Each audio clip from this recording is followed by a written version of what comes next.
श्री राम जय राम,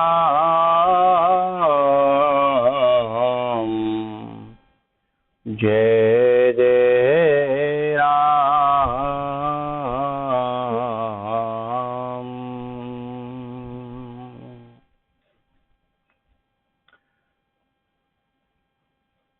श्रीमद्भागवते महामुनिकृते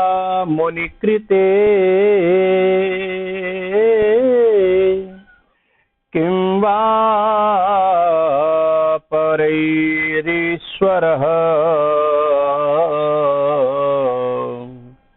सद्यो हृद्यवरुध्यतेऽत्र कृतिभिः शुश्रूषुभिस्तक्षणा।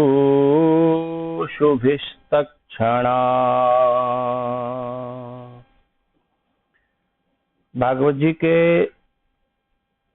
1-1-2 श्लोक की चर्चा चल रही है, जिसमें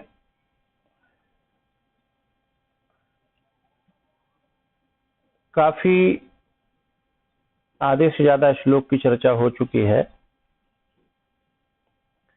वेद्यम वास्तवमत्र वस्तु शिवदम तापत्रयोन्मूलनम,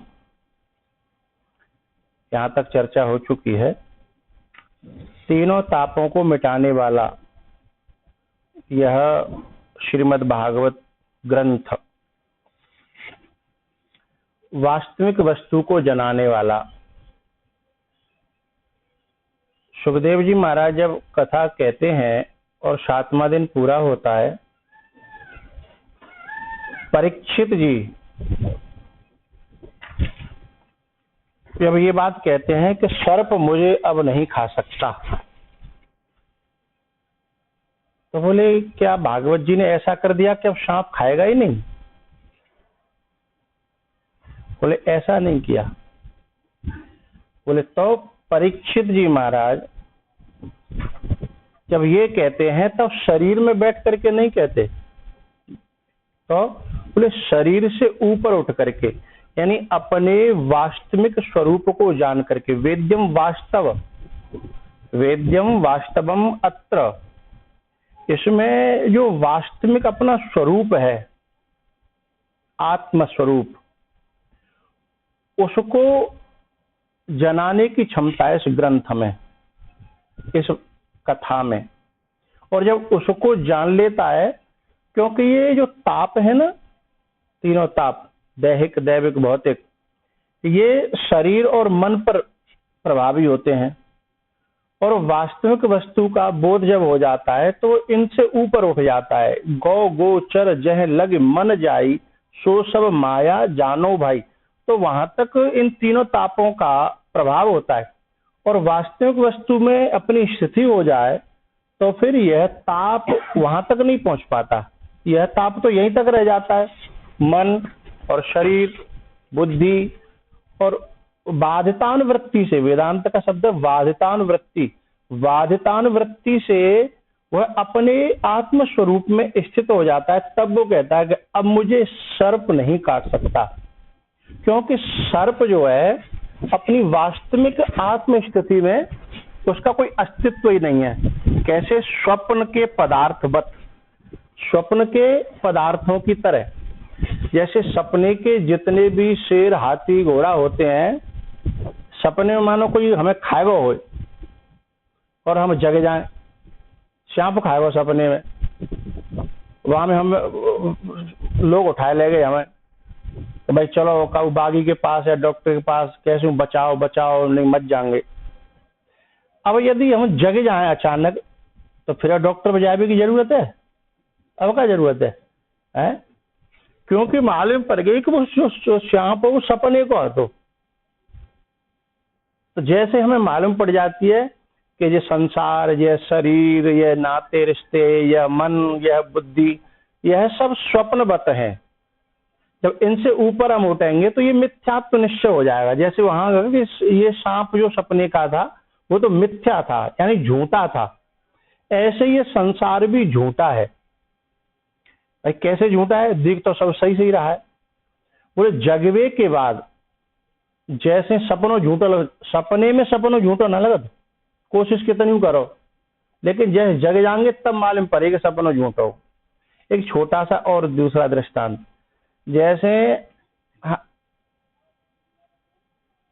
जैसे कोई हमारो कोई रिश्तेदार हो और वो मरेगो, अब बाकी सबरे कारनामे झूठे से ही तो है गए, सपने से बन गए हैं। अब जन कहाँ गए वो, कहाँ बाके वो सब खत्म सो है वो, याद में तो है वो कि वो आदमी ऐसा हो, बाने यूं करो, पर अब कहाँ है, अब न वो है तो और न बाकी सब कारनामे सब सपने से बन गए हैं। तो ऐसे ही जब व्यक्ति जग जाता है तो जगने के बाद जैसे वे पदार्थ, वे वस्तु, वे बातें, वे सब झूठी हो जाती हैं, फिर उनका प्रभाव हमारे ऊपर नहीं, जैसे सांप के काटने का प्रभाव जगने के बाद इस शरीर पर नहीं होता, ऐसे ही अपने आत्म स्वरूप पर जगने के जागृत अवस्था में, ये जागृत नहीं, ये जानिए जबई जीव जब जागा, जब सब विषय विलास विरागा। तो मोह निशा से जब व्यक्ति जग जाता है तो ये सब लगता है अरे कहाँ मैं बताओ ऐसे फंसा था मोह में, संसार में। तो परीक्षित जी ने कह दिया कि अब सांप मुझे नहीं काट सकता, सांप काटेगा शरीर को, और शरीर और सांप दोनों झूठे हैं। भाई सपने में जो सांप था और जो हम थे जो शरीर में, तो वो शरीर झूठो और सांप झूठो है, वो काट ले वो शरीर मरी हुआ तो मरेगा, तो हमें क्या लेना, तो हम तो जागृत में हमारा शरीर दूसरा मिलेगा ना। तो जगवे के बाद कोई फिर डॉक्टर पे भागेगा, कोई मतलब ही नहीं है। तो ऐसे ही ये कथा हमको उस शरीर का ज्ञान कराती है, उस स्वरूप का ज्ञान कराती है जिस पर इन तीनों तापों का प्रभाव नहीं पड़ता। इसलिए तापत्रयोन्मूलनम, तीनों, ये वेदांत की परिभाषा है, ये तीनों तापों को उखाड़ करके फेंक देता है ये ग्रंथ है। जब इतना सब कुछ करता है, जब इतनी सब क्षमताएं हैं काय में, श्रीमद् भागवते महामुनि कृते, महामुनि यानी व्यास जी महाराज, व्यास जी महाराज के द्वारा रचे गए इस ग्रंथ में, भागवत में जब इतनी सामर्थ्य है तो किम वा परई, इस परई ईश्वर शब्द में से ईश्वर शब्द अलग हट जाएगा और परई माने दूसरे, किम वा फिर दूसरे और साधनों की जरूरत नहीं है। आदमी का मन जो है ना वो बहुत भटकता रहता है। वैसे कभी कभी अपने शिष्यों की परीक्षा करने के लिए गुरु लोग अपने शिष्यों को अन्यत्र भी और पंथों में, धर्मों में भी कभी कभी भेजते हैं कि जाओ तुम फलाने की साधना देख के आओ, जाओ फलाना आदमी मेडिटेशन कराता वहां चले जाओ। लेकिन उसमें वो उसकी परिपक्वता को जानना चाहता है। यदि कोई परिपक्व होगा तो फिर इन संसार के दूसरे साधनों की कोई कितनी महत्ता बतावे, कोई कितनों बड़ी बतावे, करे वो बहुत बड़ो साधन है, वो बहुत बड़ो काम है, वो बातें बड़ी वो मिलेगी, लेकिन वो फिर विचलित नहीं होता। किंबा परई, फिर दूसरे और सब जितने पंथ मत मतांतर साधन हैं उनसे किंबा क्या प्रयोजन है, क्योंकि जब ये इतना सब बड़ा काम, क्योंकि इसके बाद फिर कुछ करने की जरूरत नहीं पड़ती। जब तक सपनों नहीं टूटेगा तो इलाज कराना ही पड़ेगा, नहीं तो जो लगेगी मरे जो सांप ने काट ले, तो सपने में यदि जगे नहीं है तब तक तो फिर जो लगे जा डॉक्टर पालना पड़े, दबा पे जाए, बाप नहीं तो बाप जाए। लेकिन यदि जग गए तो फिर काऊ डॉक्टर की जरूरत नहीं है, मालूम पड़ेगी अरे ये तो सांपू झूठो, शरीरू झूठो और बाको जहरू झूठो। फिर आदमी निश्चिंता से, तो यदि जब तक जग नहीं रहा, जब तक उसे अपने साधन में, इस ग्रंथ में पूर्ण भाव, विश्वास, निष्ठा नहीं है तो वो भटकेगा। लेकिन जिसको निष्ठा हो जाए, यद्यपि महापुरुष भी कभी कभी आपको कई मत मतांतरों में जाते हुए दिखेंगे, लेकिन उनका प्रयोजन अलग होगा।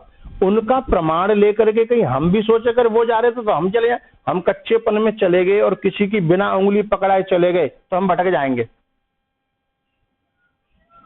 और भटक गए तो फिर गीता में भगवान ने कहा है कि अर्जुन, जब तक इन भटकनों से हट करके तू एक में स्थिर नहीं होगा तेरी बुद्धि, तब तक तुझे शांति मिलने वाली नहीं है, क्योंकि मिलेगा एक ही जगह से।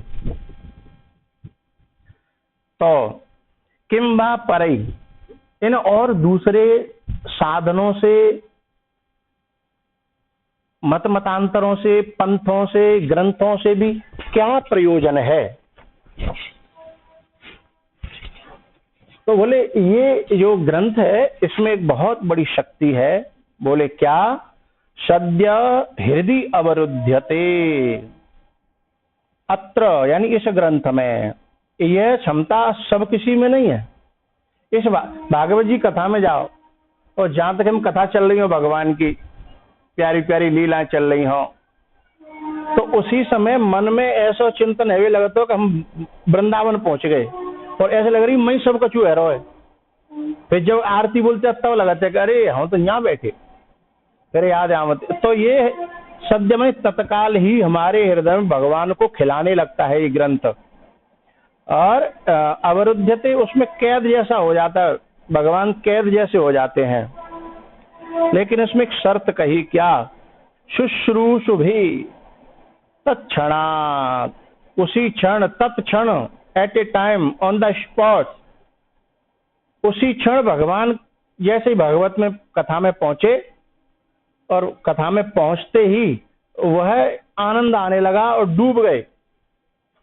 कभी कभी क्या होता है, श्रोता लोग जब कथा सुनते हैं, कथा सुनने के बाद जब आपस में बैठ के बात करते हैं, अरे बोले आज कंस मरेगो भाई, पर मरे बड़ी मुश्किल थे।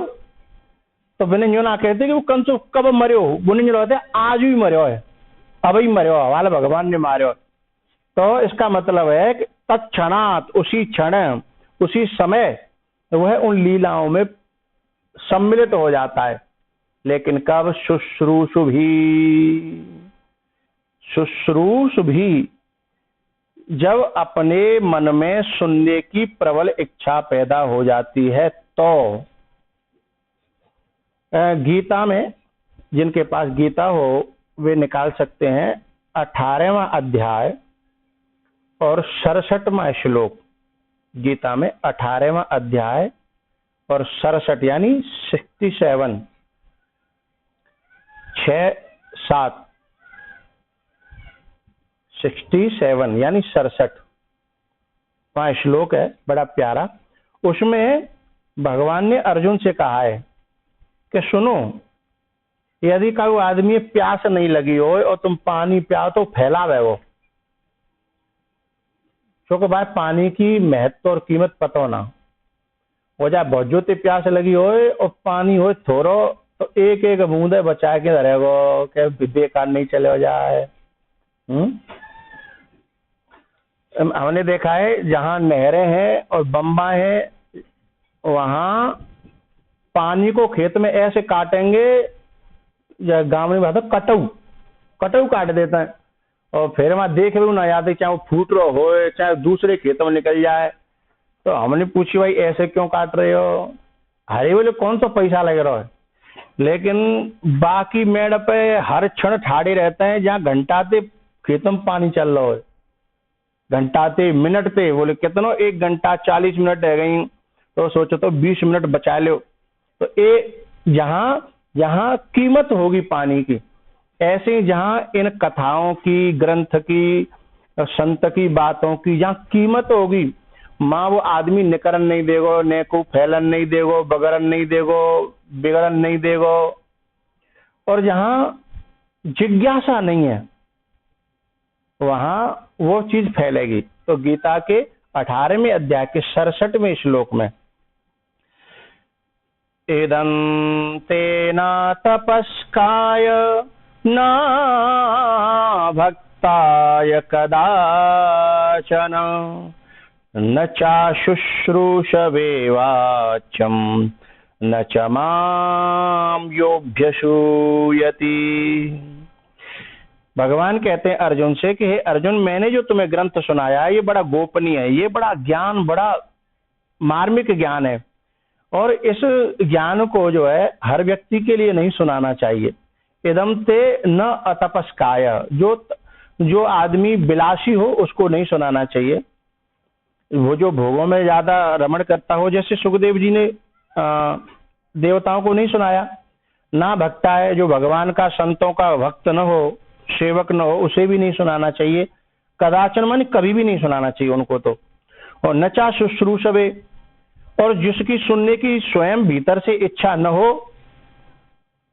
अब ये दोनों शब्द यहाँ भागवत के इस श्लोक में भी और गीता के 18वें अध्याय के 67वें श्लोक में भी ये शब्द शुश्रूष विस्तक्षणात् ये हो गया, और गीता के 18वें में शुश्रूषवे नचा शुश्रूषवे वाक्यम च अशुश्रूषवे, यानी जो सुनने की इच्छा पैदा नहीं हुई है उसे सुनाओगे तो जैसे ऐसे मानो जैसे बम्मा में तो पानी भर रहे हो खेत में तो बगर आवेगा, वो तो फैलावेगा, तो उसे भी वाच्यम नहीं कहना चाहिए। और जो भगवान कह रहे हैं कि जो मोह में श्रद्धा न राखे, संत में श्रद्धा न राखे, जो उसमें दोष दृष्टि राखे, उस व्यक्ति को भी नहीं सुनाना चाहिए, क्योंकि वह फिर सुन के उसका अर्थ वो नहीं ले पाएगा जो उसका अर्थ वास्तव में होता है। उसका कुछ और ही अर्थ लेगा वो। तो इसलिए भगवान का यह जो ग्रंथ है भागवत जी, इसमें यह बहुत महान ग्रंथ है, क्योंकि 17 पुराण जब लिख गए, जब शांति नहीं मिली संसार को, तो व्यास जी को बड़ी चिंता हुई, तब वह बड़ी व्याकुल थे। तब नारद जी ने आकर के कहा कि तुम्हें अपनी व्याकुलता और संसार का कष्ट मिटाना है तो ऐसे भक्ति प्रधान ग्रंथ की रचना करो। तब ये 18वां पुराण नहीं, श्रीमद् भागवत महापुराण जो परमहंस संहिता है, यह व्यास जी ने इसकी रचना करी। और यह सुखदेव जी जैसे विरक्तों ने गाया। तो सद्यो हृदय वरुध्यते त्रिकृतविहि शुश्रूषुभिस्तक्षणात्।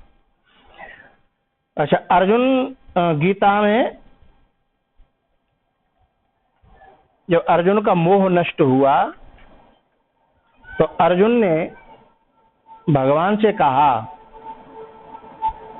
कि अब मेरा मोह नष्ट हो गया है, लेकिन उसमें एक बात बड़ी प्यारी कही, एक शब्द जोड़ दिया छोटा सा। 18वें अध्याय में अब जो लोग श्रवण कर रहे हैं वो 73वें श्लोक पर पहुंचे गीता में। इसी में 18वें में आगे 73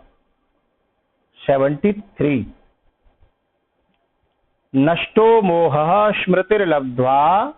इसमें एक शब्द तो ये बहुत से लोग हैं ना, जिनको कोई यदि कुछ कर लें जीवन में, ज्ञान इकट्ठा कर लें, कुछ और साधन कर लें, और यदि इन्होंने अपना पुरुषार्थ मान लिया उसमें कि मैंने कर लिया, तो वह किया कराया भी नष्ट हो जाएगा।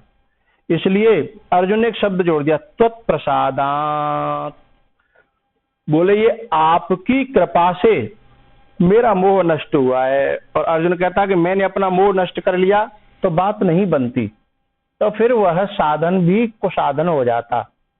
हे अच्युत मया मोह नष्ट, मेरा मोह नष्ट हो गया है। और स्मृतिर्लब्ध्वा, बोले कैसे कर ली तूने? बोले मैंने नहीं की, तत्प्रसादात्, आपकी कृपा से ये हो गया है। और मैं अब स्थितः अस्मि, मैं अब स्थिर हो गया हूं आपके वचनों पर। अब मुझे कहीं इधर उधर कहीं किसी की बात सुनने की जरूरत नहीं है। मैं अब आपके स्थितः अस्मि, और मेरा गत संदेह, मेरा संदेह जो है चला गया है। इसलिए अब आप जो करोगे, आप जो कहोगे मैं वही करने को तैयार हूं। करिष्ये वचनम तव, मैं आपके हर वचन को मानूंगा, करूंगा। तो तत्प्रसादात्, तो ऐसे ही ये जो सुनने की जो जिज्ञासा है, मैं एक बात कहना चाह रहा हूं। श्रीधर स्वामी जी, जिन्होंने श्रीधरी टीका लिखी है, उन्होंने एक बहुत प्यारी बात कही है कि श्रवणेच्छा तो पुण्यर बिना, जो श्रवण की इच्छा है ना, सुनने की जो भाव है मन में, सुनवे की जो लगन है कथा सुनवे की, वह पुण्यर बिना नोत्पद्यते। श्रवणेच्छा तु पुण्येर विना नोत्पद्यते। सिर्फ सुनने की जो इच्छा है बिना पुण्य के उत्पन्न होने वाली नहीं है। सुनने की इच्छा जब पहले के पुण्य होंगे तो ही सुनने की इच्छा पैदा होगी, नहीं तो बगल में भागवत हरी हो तो वो आदमी नहीं जागो यदि पुण्य नहीं है तो। लेकिन यहाँ एक और बात संतों ने कही है, यह श्रीधर स्वामी जी ने कही, लेकिन संतों ने एक बात और कही। एक तो पुण्य के प्रभाव, मान के चलो पुण्य के प्रभाव से हमें कथा मिल गई, लेकिन फिर पुण्य हमेशा तो रहता ना। पुण्य कब पाप आए गए, कब पुण्य आ गए, कब पाप आए गए, कब पुण्य आ गए, तो ये तो मामला उधेड़ बुन में रहेगा। लेकिन एक बार पुण्यों के प्रभाव से कथा में पहुंच गया, कथा ने हाथ पकड़ लिया और संत ने अपनी शरण में स्वीकार कर लिया साधक को, अथवा संत की शरण में हमारा मन लग गया, तो फिर पुण्यों की जरूरत नहीं है। क्योंकि संत और कथा पुण्य से भी मिलते हैं और कृपा से भी मिलते हैं। पुण्य से तो एक आध बार मिलते हैं, लेकिन कृपा हो जाए तो फिर बार बार मिलते हैं। तो हम जो लोग संतों की शरणों में, संतों की कृपाओं में जो छाया में आ गए हैं, कहीं न कहीं अब पुण्य नहीं, अब तो कृपा के भरोसे चल रहे हैं। हमें बात इसलिए कह रहा हूं क्योंकि यदि हम कृपा हमें मिली है और उसका आभार न रहे तो फिर कृपा भी अपना काम करना बंद कर देगी। इसलिए हमें कृपा का एहसास और आभार हमेशा मानते रहना चाहिए। तो आज का श्लोक, ये जो 1-1-2 जो श्लोक है, आज पूरा होता है। श्रीमद्भागवते महामुनिकृते किं वा परैरीश्वरः सद्यो हृद्यवरुध्यते त्रिकृतिभिः शुश्रूषुभिस्तत्क्षणात्। तो आज इतना ही। आप सबको यह कथा आपके हृदय में उतरे, आप सबके जीवन में उतरे, ऐसी भगवान से प्रार्थना। इन्हीं शब्दों के साथ जय श्री राम, मंगल हो, कल्याण हो, खुश रहो।